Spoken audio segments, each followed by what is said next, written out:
బుల్టెన్లో మరో బ్రేకింగ్ చూస్తున్నాం. జార్ఖండ్లోని ఎంఐఎం అధినేత అసదుద్దీన్ ఓవైసీ పాల్గొన్న ఎన్నికల ప్రచార ర్యాలీలో ఓ యువకుడు పాకిస్తాన్ అనుకూలంగా నినాదాలు చేయడంపై తాజాగా కేసు నమోదైంది. డుమరి నియోజకవర్గ ఎమ్మెల్యే జగన్నాథ్ మహాతో మృతితో ఖాళీ అయిన స్థానానికి సెప్టెంబర్ 5న ఉప ఎన్నికలు జరగనుంది. ఈ ఎన్నికల్లో ఎంఐఎం తరపు అబ్దుల్ మొబిన్ రిజ్వీ పాల్గొంటున్నట్టు తెలుస్తుంది. మొబిన్ కు మద్దతుగా గురువారం మజ్లిం పార్టీ నేతలు ర్యాలీ నిర్వహించారు. ఈ ర్యాలీలో పార్టీ అధినేత అసదుద్దీన్ ఓవైసీ కూడా పాల్గొన్నారు.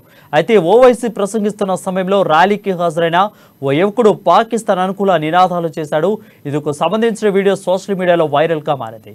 దీంతో పోలీసులు యువకుడితో పాటు మజ్లిం అభ్యర్థి ఎండి అబ్దుల్ మొబిన్ రిజ్వీతో ర్యాలీ నిర్వాహకుడు ముజరఫ్ హసన్ నురానీ ఇతరులపై కేసు నమోదు చేశారు. ఎన్నికల ప్రవర్తన నియమావళి ఉల్లంఘించినందుకు కేసు పెట్టారు. అయితే వైరల్ అవుతున్న వీడియో నకిలీదని, ట్యాంపరింగ్ జరిగిందని జార్ఖండ్ ఎంఐఎం అధ్యక్షులు ఎండి షాకిర్ పేర్కొన్నారు.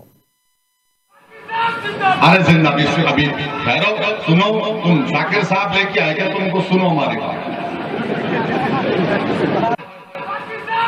अरे जिंदा अभी ठहरो, सुनो, तुम शाकिर साहब लेके आएगा, तुमको सुनो हमारी बात।